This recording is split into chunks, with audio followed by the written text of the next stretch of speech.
গুৱাহাটী পৌৰ নিগমৰ bumper offer 2025-26 বৰ্ষৰ সম্পত্তি কৰ এপ্ৰিল মাহত আদায় দিলে ৰেহাই পাব 10%। মে মাহতো কৰ পৰিশোধ কৰিলে পাব 5% ৰেহাই। 2024 আৰু 25 বৰ্ষৰ গুৱাহাটী পৌৰ নিগমৰ অধীনস্থ প্ৰায় 1,60,000 পৰিয়ালৰ 1,10,000 পৰিয়ালে পৰিশোধ কৰিলে সম্পত্তি কৰ। এতিয়াও কৰ পৰিশোধ কৰা নাই 50,000 পৰিয়ালে। 2024-25 বৰ্ষত পৌৰ নিগমে 130 কোটি কৰ সংগ্ৰহৰ লক্ষ্য বান্ধি লৈছিল। কিন্তু চলিত বৰ্ষৰ মাৰ্চ মাহলৈকে 82 কোটি কৰ সংগ্ৰহ কৰিবলৈ সক্ষম হ'ল পৌৰ নিগম। 1,60,000 হোল্ডিং নম্বৰৰ ভিতৰত আমি 1,10,000 মানুহৰে আমি প্ৰপাৰ্টি পাবলৈ সক্ষম হৈছোঁ। এতিয়াও আমাৰ মাৰ্চ মাহ বাকী আছে। আমি প্ৰায় 50,000 মানুহৰ ঘৰৰ পৰা আমি এই কৰ কাটো আমি সংগ্ৰহ কৰিব আমি পৰা নাই বা আমাৰ পৰা উঠোৱা নাই। ইয়াৰ কাৰণে আমি প্ৰপাৰ্টি টেক্স সংগ্ৰহ কৰাৰ ক্ষেত্ৰত আমি পৌৰসখী ঘৰে ঘৰে গৈ সংগ্ৰহ কৰাৰ ক্ষেত্ৰত আমি এক ব্যৱস্থা গ্ৰহণ কৰিছোঁ আৰু বহুতে এইটো অনলাইন যোগেও দিয়াব পাৰে আৰু CSC চেণ্টাৰৰ যোগেদি আমি দিয়াব পাৰোঁ।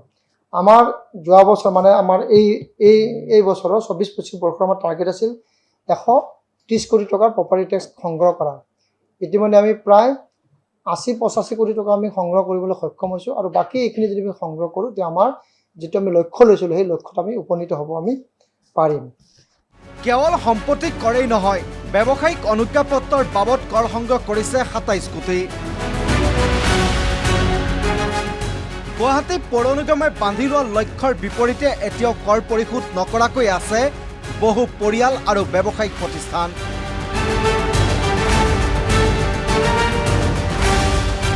কৰ পৰিশোধ নকৰা লোকৰ ক্ষেত্ৰত কঠোৰ হ'ব পৌৰ নিগম।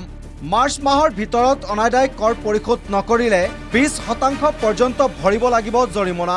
আমাৰ বহুখিনি মানুহ আছে যে তেওঁলোকে বছৰৰ পইচাটো বছৰত নিদিয়ে, দেৰিকৈ দিয়ে বা 3-4 বছৰ পিছত দিয়ে। আমি তাৰ কাৰণে GMCৰ নিয়ম মতে আমি 10% আমি তেওঁলোকক আমি পেনাল্টি কৰোঁ বা আমি জৰিমনা কৰোঁ। এতিয়া আমি চিন্তা কৰিছোঁ যে জৰিমনাটো দিয়া ডাঙৰ কথা নহয়, কিন্তু যোনে যোনে আমাৰ দেৰিকৈ ডিফল্টাৰ হয় তেওঁলোকক আমি এইখিনি যেন নিদিয়ে তেওঁলোকৰ প্ৰতি মানে আহ্বান জনাইছোঁ। আৰু যদি তেওঁলোকে তেনেকৈ পেণ্ডিং কৰে এইবাৰৰ পৰা আমি পেনাল্টি আমি 20% আমি বৃদ্ধি কৰিম। গুৱাহাটী পৌৰ নিগমৰ এই কঠোৰ বাণী গুৱাহাটীবাসীৰ বাবে, যিসকলে নিৰ্দিষ্ট সময়ত কৰ পৰিশোধ কৰি এজন সুনাগৰিক আৰু কৰদাতা হিচাপে পৰিচয় দিব খুজিছে সেইসকলৰ বাবে পৌৰ নিগমে আনিছে বিশেষ উপহাৰ।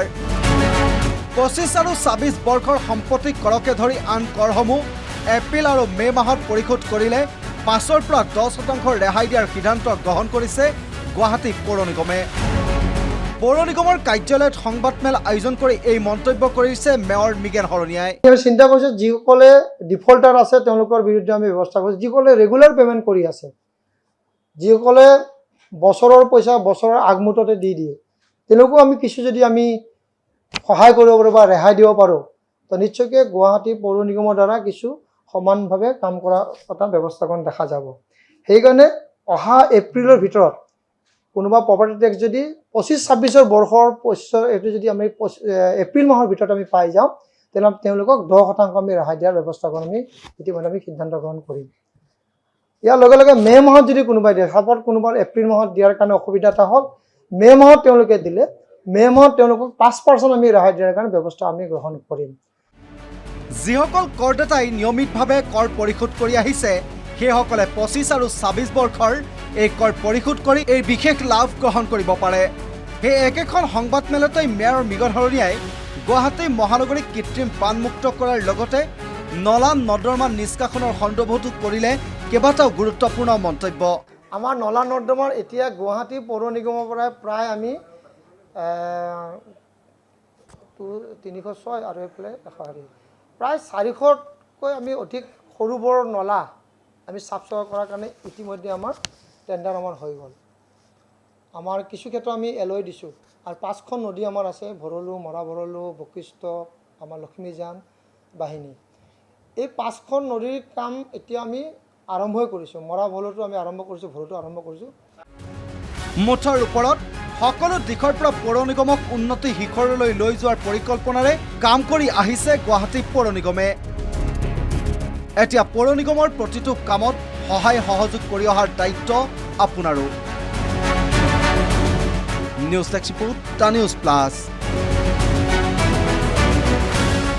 যিকোনো খবৰৰ বাবে যোগাযোগ কৰক 7099017330 লগতে 7099017110 নম্বৰত।